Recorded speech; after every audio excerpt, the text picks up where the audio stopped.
Veins తో బాధపడుతున్నారా? భారతదేశంలోనే బెస్ట్ ట్రీట్మెంట్ అందించే ఏకైక హాస్పిటల్ ఏవిస్. రమగారు, లోదుస్తులు నైట్లు వేసుకోకూడదు, ఎక్కువసేపు వేసుకొని ఉండకూడదు అలాంటివి మనం వింటూ ఉన్నాం ప్రజెంట్. అయితే పిల్లలకి నైట్ పడుకునేటప్పుడు కొంచెం లూజ్గానే వేసి పడుకోబెడతాం. వాళ్ళకి ఇన్నర్స్ అవి కొంచెం వేయకుండానే ఉంటాం. కొంచెం ఒక 10 ఇయర్స్ లోపు, 10-11 ఇయర్స్ లోపు అయితే ఆడపిల్లలకైనా మగపిల్లలకైతే లోదుస్తులు అంటే కొంచెం తక్కువే ఉంటాయేమో. ఆడపిల్లలు అనేసరికి పైన బనియన్ వేస్తాం, కింద డ్రాయర్ అలాంటివి వేస్తాం డే టైము. నైట్లు అయితే తీసేస్తాం కదా. అసలు నిజంగా తీసేసేయాలా? బ్లడ్ సర్క్యులేషన్కి అది నిజంగా ఇబ్బంది అవుతుందా? ఇదొకటి నా ప్రశ్న. ఇదివరకు ఏం చేసేవారు? అసలు లోదుస్తుల కాన్సెప్ట్ ఇదివరకు ఉందా రమ్మగారు? తక్కువే. ఇన్నర్స్ అనే ఫీల్ తక్కువే. లోదుస్తుల కాన్సెప్ట్ చాలా తక్కువ. అసలు సంసారపక్షంగా అవి వేసుకోకూడదు లాంటి భావాలు కూడా ఉండేవి. కొన్ని కథల్లో కనపడతాయి మనకి. కొన్ని స్టోరీస్లో, పాత కథల్లో ఈ లోదుస్తులు వాడడం మీద ఒక రకమైన, అంటే ఏదో ఒక తెగకి చెందిన వాళ్ళే వాడాలి కానీ సంసారంలో చేసుకునే వాళ్ళు, మామూలు కుటుంబాలలో ఉండేవాళ్ళు ఇట్లాంటివి వాడకూడదు లాంటి భావాలు కూడా ఉండేవి పాతకాలంలో. అవన్నీ చెప్పలేకపోతాను జయ. క్రమంగా మనకి రోజులు మారిపోయినాయి. లోదుస్తులు కంపల్సరీ, కాటన్ తగ్గిపోయి మిగిలిన రకాల దుస్తులు వాడడం మొదలుపెట్టాం. బట్టలు అన్ని రకాలు పల్చటివి, ట్రాన్స్పరెన్సీ ఉంటుంది, పల్చదనం, లోపల భాగాలు కనపడుతూ ఉంటాయి.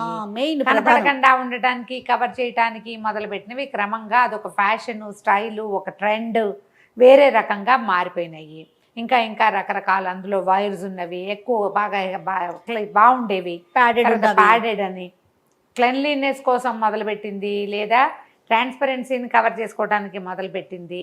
క్రమంగా అత్యంత అవసరమైన విషయంగా మారిపోయింది. ఓకే, మనం పిల్లలకైతే ఏమంటామంటే లోపల ఇన్నర్స్ కనుక వేసుకోకపోతే షేపులు బాగా రావు, షేపులు బాగుండవు, నడుస్తుంటే కొంచెం చూడటానికి బాగోదు, బాడీ కదులుతూ ఉంటుంది అదే అనేది మనం పిల్లలకి చెప్తాం. పెద్దవాళ్ళం కూడా అది సహజమైపోయింది కదా రమ్మగారు. ఇప్పుడు ఈ బట్టలు అనేది మనకి మస్ట్ అయిపోయింది. అయితే క్రమంగా మనకి ఈ మధ్య బ్రెస్ట్ క్యాన్సర్ మీద అవగాహన సదస్సులు అవి నిర్వహించిన రోజుల్లో, ఇవాళ కొత్తగా కాదుగా, కొంతకాలంగా చేస్తున్నాం మనం. అవునవును కదా. తల్లిపాల వారోత్సవాల్లాగానే బ్రెస్ట్ క్యాన్సర్ మీద అవగాహనకి, పూర్వకాలంలో బ్రెస్ట్ క్యాన్సర్లు చాలా తక్కువ జయ, బాగా తక్కువ. అయితే నేను పుట్టకముందే మా ఫ్యామిలీస్లో ఉంది.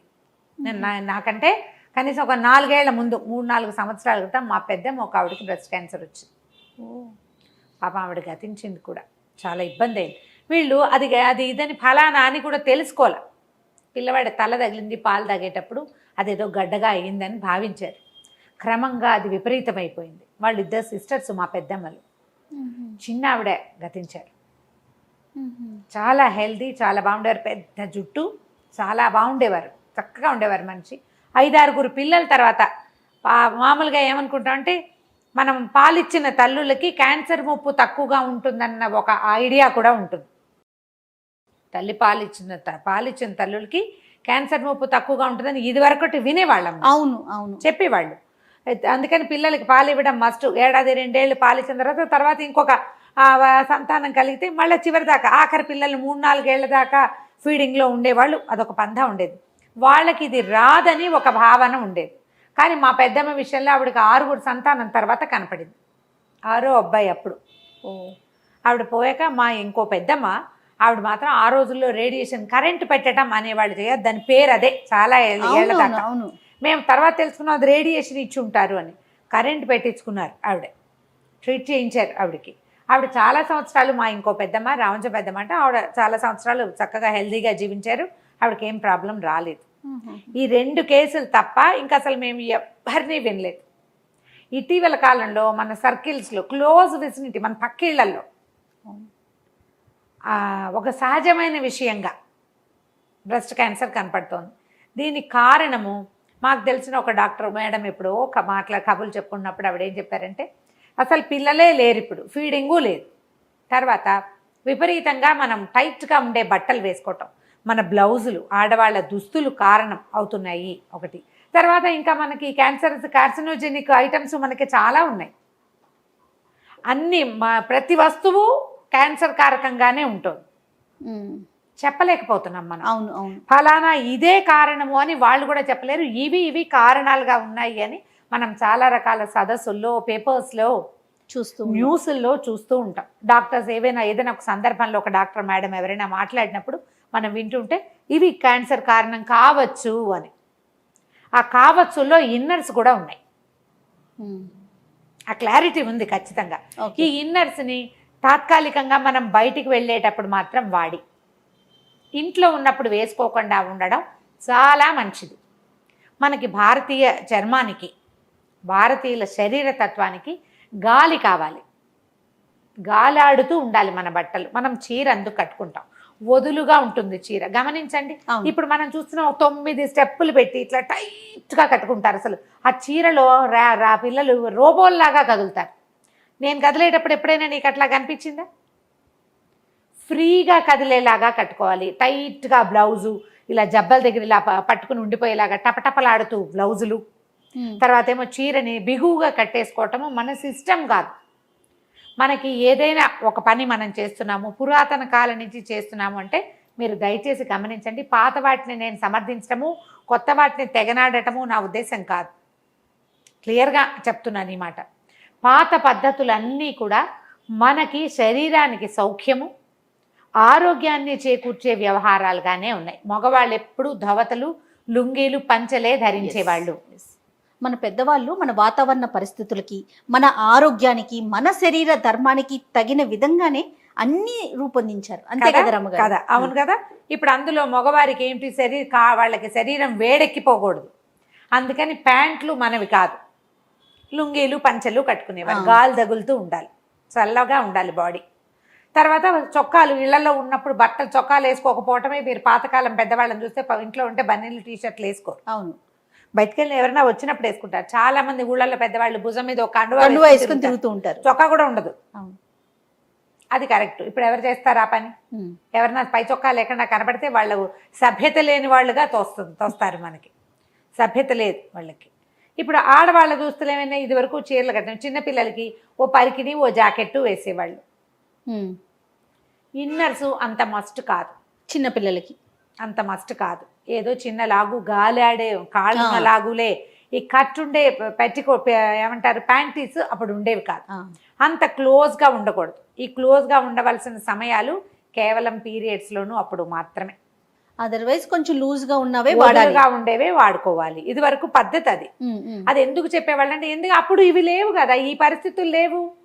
ఇప్పుడు మనకి పరిస్థితులన్నీ కార్సినోజెనిక్ పరిస్థితులు ఉన్నాయి. దాంతోపాటు మన దుస్తులు కూడా అలాంటివే. కాదు రమ్మగారు, ఇదివరకు కొంచెం కాటన్ వేసుకునేవారు, పై వస్త్రం మందంగా ఉండేది, లోపల ఉన్న పార్ట్స్ కనిపించేవి కాదు. ఇప్పుడు పరిస్థితి అట్లా లేదు కదా, ప్రతిదీ పల్చగా కనిపిస్తుంది. దానివల్ల ఏమవుతుంది, లోపల ఉన్న ఇన్నర్ పార్ట్స్ ఎక్కడ కనిపిస్తాయోనని లో దుస్తులు ఇన్నర్ వేసి మనం వేసుకోవాల్సి వస్తుంది. ప్యాంటీస్ కావచ్చు, పైన అప్పర్గా కావచ్చు, పెట్టికోట్స్ కావచ్చు, ఏదైనా కానీ. ఏదైనా మనం రాత్రిళ్ళు కనీసం, పగళ్ళు ఇళ్లలో ఉన్నప్పుడు, మనం ఇంట్లో ఉన్నాము, తేలిగ్గా ఒక కాటన్ బ్లౌజు, సింపుల్ కాటన్ చీర కట్టుకోవచ్చు కదా. పిల్లలో లంగా ఒక జాకెట్ వేసుకోవచ్చు కదా. ఆ లోపల వేసుకునేవి కూడా కాటన్ ఎందుకు మనం ట్రై చేయకూడదు? కొంత బెటర్ అంటారా? కొంత బెటర్, కాటన్వి కొంత బెటర్. ఇప్పుడు 2 పొరలుగా ఉంటుంది, లోపల ఒక ఏమంటారు దాన్ని, మన పెట్టికోట్ లాంటిది వేసుకుంటారు. డ్రెస్సుల్లో కూడా వేసుకోవచ్చే హాయిగా. పైన ఉన్న డ్రెస్ ఎలాగో ఉండనే ఉంటుంది, డ్రెస్ వేసుకుంటారు. ఇప్పుడు చొక్కాలు వేసుకుంటున్నారు, టీ షర్ట్స్ వేసుకుంటున్నారు, ఏవో ఒకటి. వాళ్ళు ఏవి వేసుకుంటే చీరలే కట్టుకోండి అంటే ఎవరు కట్టుకుంటారమ్మా చెప్పు? అది కష్టమే కదా, అది చెయ్యలేం. కానీ మనం చేయగలిగే కొన్నిటిని మనం మార్చుకుంటే కొంచెం, ఇది దీనివల్ల పూర్తిగా ఇది రాదు అని చెప్పలేరు, వాళ్ళు కూడా చెప్పలేరు, డాక్టర్లు కూడా. కానీ ఇది ఒక అవకాశం.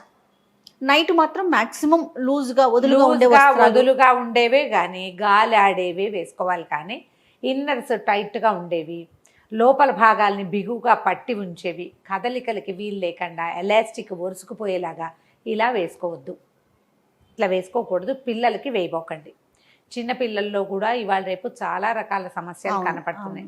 ఈ స్కిన్ ర్యాషెస్ వస్తాయి, ఎలాస్టిక్స్ సూట్ కావు, కొంతమందికి దాన్ని ఏమంటారు ఆ హౌజరీ మెటీరియల్ కూడా సూట్ కాదు. ఇప్పుడు కొత్త రకాలు వచ్చినాయి, ఇందులో కూడా ఎలాస్టిక్ లేని రకాలు. అవునవును, ప్యూర్ కాటన్లోనే కొంచెం హౌజరీ టైప్లో చేస్తున్నారు, అవి ప్రిఫర్ చేయండి.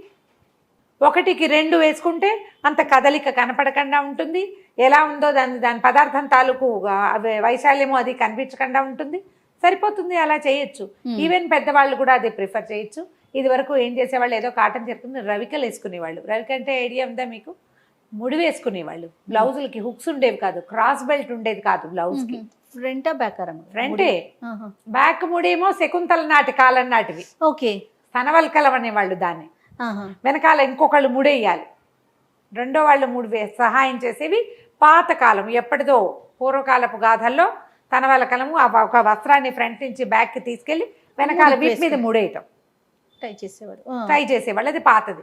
క్రమంగా మనకి ముందుకు వేసుకోవటము, ఎవరి వస్త్రాన్ని చేతులు ఇవన్నీ బాడీ అంతా ఉంటుంది కానీ జస్ట్ మామూలు వేసుకోవటము, టై చేయటమే. దానికి హుక్స్ ఉండవు. అది కొంత బెటర్ అంటారా? ఇది కొంచెం బెటర్. పడుకునేటప్పుడు మూడు వదులు చేసుకుంటే కాస్త గాలాడుతుంటుంది, ఒంటి మీద బట్టలు ఉంటాయి, గాలాడుతుంది. పాత పద్ధతి, పాతకాలపు సినిమాల్లో కూడా ఇవి కనిపిస్తాయి. క్రమంగా మనం ఏంటంటే ప్యాడెడ్ చేయటము, వాటికి ప్యాడ్స్ వేయటము, వాటికి క్రాస్ బెల్ట్ వేయటము, దాన్ని టైట్గా చేయటము, బాగా నీట్గా కనపడేలాగా చేయటం, ఇవన్నీ మంచివే. కాలక్రమాన మనం 100 నేర్చుకుంటాం. నేర్చుకున్న ప్రతిదీ మన తాలూకు ప్రజెంటేషన్ బాగుండేలాగానే ఉంటాయి. ఇది మనకి హెల్త్ పరంగా ఏమైనా ఇబ్బంది పెడుతుందా అనేది ఒక క్వశ్చన్ ఎవరికి వాళ్ళు వేసుకోండి. కొంత వయసు వచ్చాక 40s దాటాక తప్పకుండా మమోగ్రామ్ తీయించుకోవాలని చెప్తున్నారు. మమోగ్రామ్ తీస్తే ఏమైనా బ్రెస్ట్లో టిష్యూస్ వాచనే మనం సొంతంగా చెక్ చేసుకునేది కూడా ఇవి కనిపిస్తున్నాయి. ఎట్లా బ్రెస్ట్ చెక్ చేసుకోవాలి, శరీరంలో వస్తున్న మార్పులు, ఎక్కడైనా మచ్చలు, పెద్ద పెద్ద కాయలు లాంటివి వస్తున్నాయా, అలాంటివి మనం అబ్జర్వ్ చేయాలి. మనని మనం చూసుకోవాలి. ఈ బట్టల వల్ల ఏదైనా ఇబ్బంది వస్తుందా, టైట్గా కట్టుకోవడం వల్ల ఏమైనా చర్మానికి ర్యాషెస్ లాంటివి వస్తున్నాయా, దురద పుడుతుందా, పిల్లల్ని కూడా అబ్జర్వ్ చేయండి. ఎందుకంటే ఈ రోజున మనం ఏం చెప్పలేకపోతున్నాం. అవునండి, ఈ రోజు హెల్తీగా కనిపిస్తున్నారు, రేపటికి చూస్తే ఏదో చెప్పేస్తున్నారు. ఎంత భయం అనిపించేస్తుంది రమ్మగారు. అవును, పైగా మన కుటుంబాల్లో ఎక్కడైనా క్యాన్సర్ ఇవి ఉంటే కనుక ముందు తరాల్లో తాతలో, నాయనమ్మలో, అమ్మమ్మలో ఎవరైనా ఉంటే తప్పకుండా 40 దాటాక బ్రెస్ట్ చెక్ చేయించుకోవాలి ఎప్పటికప్పుడు. లేకపోతే అది చాలా సులువుగా వచ్చేస్తుంది. ఆ క్యాన్సర్ ట్రేసెస్ ఉంటే అవి తీసేయటము ఏదో చేస్తారు. దాన్ని అంతదాకా వెళ్ళే బదులు మనం రోజువారీ జీవిత విధానంలో కొన్ని మార్పులు చేసుకోవచ్చు కదా. అవును, ప్యాంటీస్ కాటన్వి ప్రిఫర్ చేయండి. ఎప్పటికప్పుడు పాడైపోయినవి సంవత్సరాల తరబడి వాడద్దు. తర్వాత ఏమో ఈ వైర్లు ఉన్నవి, ఇలాంటివి ఇన్నర్స్, టాప్ వైర్స్ వాడబోకండి. ఒకవేళ వాడినా తాత్కాలికంగా ఇంటికి రాగానే మేకప్ తోటి చేసుకున్నట్టుగా ఇన్నర్స్ మార్చేసుకోవాలి. ఎక్కువ గంటలు ఒకే బట్టలతోటి ఉండబోకండి, ఇన్నర్స్ తోటి ఉండద్దు. ఇన్నర్స్ శుభ్రంగా ఉండకపోతే చర్మానికి కూడా చాలా సమస్యలు వస్తాయి. టైట్గా ఉండకూడదు. ఇప్పుడు ఇవి ఒకళ్ళు చెప్పక్కర్లేదమ్మా, అవును, డాక్టర్లే చెప్పక్కర్లేదు. మనకి మనం ఆలోచించుకోవాలి కదా. చెమటలు పడతాయి, మనం ఏదైనా పెర్ఫ్యూమ్స్ వేసుకుంటాము, దాని ట్రేసెస్ ఉండిపోతాయి. పౌడర్ రాసుకుని బట్టలు వేసుకునే అలవాటు ఉంటుంది కొంతమందికి. అవి కూడా కంటిన్యూస్గా ఉండకూడదు. 2 పూట్ల స్నానం చేయటం, చర్మంలో ఏవైనా విపరీతమైన మార్పులు కనపడుతున్నాయేమో చూసుకోవటం, ఎప్పటికప్పుడు జాగ్రత్త. మన శరీరాన్ని మనమే గమనిస్తూ ఉండాలని మొన్న మధ్య ఒక డాక్టర్ గారు చెప్తూ ఉన్నారు. గమనించాలి. ఎవరొచ్చి చూస్తారు, ఏదో వచ్చినప్పుడు కాదు, ప్రతిరోజు మనం అబ్జర్వ్ చేసుకుంటూ చేయాలి. ఈ బట్టల వల్ల ఏమోనని ఆలోచించండి. ఇన్నర్స్ మాత్రం జాగ్రత్తగా సెలెక్ట్ చేసుకోండి. అక్కడి నుంచి ఆడ్ షేప్స్, మన శరీరం ఎలా ఉందో అలా కాకుండా వేరే రకం షేపుల్లోకి వెళ్ళకూడదు. సైజులు కరెక్ట్గా తీసుకోవాలి. చిన్న సైజు తీసుకుని ఇరికించి వేసుకోకూడదు. అవన్నీ కూడా మీకు బ్రెస్ట్ ఇష్యూని ఇబ్బంది పెట్టచ్చు. అవునవును, అలా చేయకూడదు. కొంచెం జాగ్రత్తగా మంచి చక్కటి కంపెనీని చూసుకోవాలి. రూపాయి ఎక్కువైనా మీరు ఎక్కువ పెట్టినా సరే, ఎక్కువ పెట్టామని పగలు రాత్రి వేసుకోకూడదు. ఇంటికి వచ్చి ఇక మనం బయటికి వెళ్ళాము అని అనుకుంటే బట్టల్ని ఫ్రీగా చేసేసుకోండి. దానివల్ల మీ శరీరం చర్మానికి గాలి తగులుతుంది. ఏవైనా కొత్త రకపు ఇబ్బందులు రాకుండా ఉంటాయమ్మా. ఇది ఒక సెన్సిటివ్ టాపిక్ కాబట్టి ఇన్ని రోజులు మాట్లాడకుండా. అవును రమ్మగారు, కానీ ఇంకా ఇప్పుడు ఈ రోజుల్లో ఇక అసలు ఈ టాపిక్ డిస్కస్ చేసే ముందు కూడా నేను మీకు ఆఫ్ స్క్రీన్ ఒకసారి అడిగాను రమ్మగారు, ఇది మాట్లాడదామా? ఎందుకంటే చాలా మందిని చూస్తున్నాం, నైట్లు ఉంచకపోవటం, టైట్గా వేసేసుకోవటం, ఇవన్నీ ఎంతవరకు కరెక్ట్ అనేది. కానీ ఆన్ స్క్రీన్ మాట్లాడచ్చా మాట్లాడుకోకూడదు అనుకున్నప్పుడు మనం అన్ని విషయాలు చాలా చక్కగా మాట్లాడుకుంటున్నప్పుడు చాలా మంచి విషయం కదా ఇది. ఇప్పుడు టైట్గా బట్టలు వేసుకోవాలి మీ తత్వం. బయటకు వెళ్ళేటప్పుడు అట్లా బాగా చక్కగా అంటుకుపోయి ఉండాలి మీ ఉద్దేశం. అది ఇంటికి వచ్చినప్పుడు ఫ్రీ చేయండి. ఎందుకంటే మీ శరీరమే మీ మేట్, అదే మీతో ఉంటుంది. ఎవ్వరు ఉండరు. మీ డ్రెస్ బాగుందని చెప్పిన వాళ్ళు 1/2 నిమిషం కూడా ఉండరు. మీ శరీరం దానిపై మొయ్యాలి ఆ కష్టాన్ని. అంత కష్టపెట్టబోకండి శరీరాన్ని. కొంచెం కాస్త గాలి ఆడేలాంటి బట్టలు వేసుకోండి. ఇన్నర్స్ తోటి జాగ్రత్త. రైట్, థ్యాంక్ యూ రమ్మగారు. నమస్తే. నమస్తే.